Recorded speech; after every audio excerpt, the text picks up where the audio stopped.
The search continues in the Indian Ocean for the Malaysian Airlines Flight 370 as they listen and try to follow the pings. These guys sound like me always listening for pings. The pings are my Chinese neighbors. Jim and Ellen Ping. Nice people, nice folks. Nice folks. Jim Ping? That is my neighbor. A nice fella. Nice guy? Led me as abacus I want to do yesterday. this. Jesus. Oh, come on, that's not a Chinese guy. I wasn't saying it was. That was kind of What are you, racist. Mickey Rooney? Hey. Hey, come on. I know he's dead, Have a but Mickey little Rooney respect. did a very racist thing, like you just did, in a movie called Breakfast at Tiffany's by the wonderful Truman Capote. I wasn't doing anything racist, and you know it. But go ahead.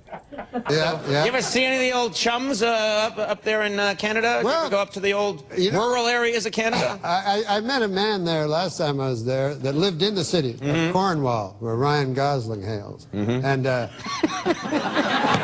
it's a big city because of that now. Yeah. And so Big deal, yeah. yeah. So, anyways, he was from the city, and he got tired of the rat race, racing and chasing and trying to keep up with the Joneses. He got tired of the city life. Yeah, so he couldn't take it anymore. He said, I'm going to get myself land. Land. Man needs land. So he went to the country where we live. And the soil's not arable, it's rocky, hellish. But anyways, he liked it. Yeah. And so the first day there, the neighbor fella, Angus McGregor, comes over. I know Angus a long time. And Angus, the old fella, he says, what's your name? The guy says, Phil Henshaw. He said, you're from the city, I hear. Yes. He says, well, I just come over to say hello. God, the city fella says, isn't that something? All the years I was in the city, I never met my neighbor. I lived in an apartment, and I never met my neighbor. First day here on the farm, and here you are saying hello. Well, I'm saying more than hello, says Angus McGregor. I'm going to invite you to a welcome wagon party over at my farm. Well, the city fellow says, that's exactly what I was looking for. I guess I was looking for a sense of community as well as owning land. Yeah. So he says, what's the party going to be like? So Angus McGregor says, well, I won't lie to you. It gets pretty rowdy. A little drinking, a little fighting, a little fornicating. So the guy says, well, that's all right with me. What time do I show up? Angus says, it don't matter, just the two of us. Now... Right.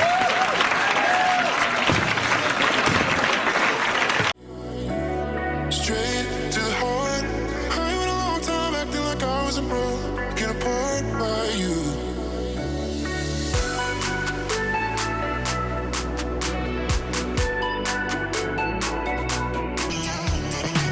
You live here, of course, in the city because you're doing the show. I live in New York City. Yeah.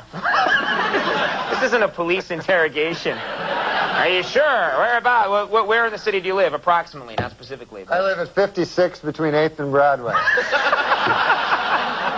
Okay, and what's your phone number? Just give me 7 digits. All right. What? Your neighbors nice people? The people that live around you? Great people. Every day I meet somebody new, you know. This city's great because of the neighborly people, you know. I don't know. But I did meet one neighbor, interesting story, you know, that this guy he just moved in, you know, next door to me. So I'm always one to meet the neighbors. You like to chat with the neighbors, Yeah, because, you know, so I went over to the guy, I knocked on the door next door to where I live, and I say to the guy, I said, hey, I'm your new neighbor, you know, and I said, good to see you, you know, nice to run into you, you know, welcome to the neighborhood, you know. And so the guy, I said, what do you do for a living there, sir, you know, if you don't mind me asking? You know, what do you do for a living? I'm a nightclub comic, I tell the guy. So he says to me, he says, I work down at the University of Science there. He says, that's a good school, by the way. I can't remember the exact place. Sure. But he says, I'm a professor of logic. Oh. So he says, the guy says, logic. Now, what the hell is that? I never heard tell of that. He says, oh, well, he says it's a kind of a pattern of syllogistic. Well, he says it's hard to explain. He says, why don't I give you an example? So I said, fair enough. Why don't you do that? So the guy says, well, he says, let me ask you a question. He says, do you own a doghouse? So I go, yes, I do. He says, well, then that means you probably have a dog. I said, yes. He says, well, that means you're likely you have a family if you have a dog. I said, yes, I do. He said, well, then that means you got kids, you're married. I said, yes, I am. He says, well, then you're a heterosexual man. I said, yes, sir, I am. He says, well, you see, that's logic there. I asked if simply from finding out you had a doghouse, I made this series of inferences, and I found that you're a heterosexual man simply from the fact that you had a doghouse. Well, I said, good God, isn't that something? Okay. So I said, well, I won't waste any more of your time there, neighbor. And I said, I'll see you later. See you around. Okay. So I said, come by one day and have a chicken with me. So anyways, I left. So I go to get a bus, to the bus stop.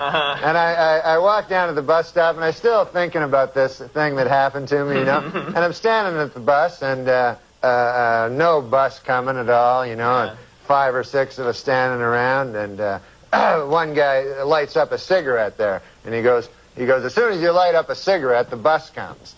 And he smokes the whole damn cigarette, no bus comes. Right. So I said to the guy, well, that theory really worked, huh?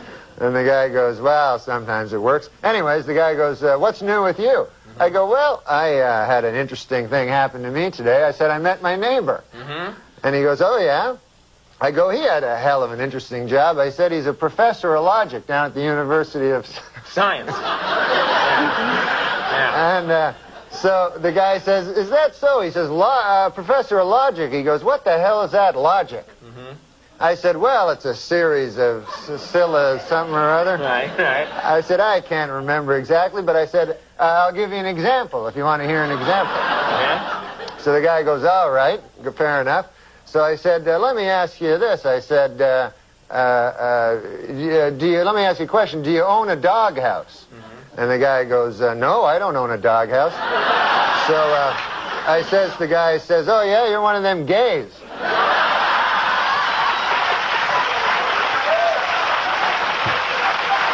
And it worked, right?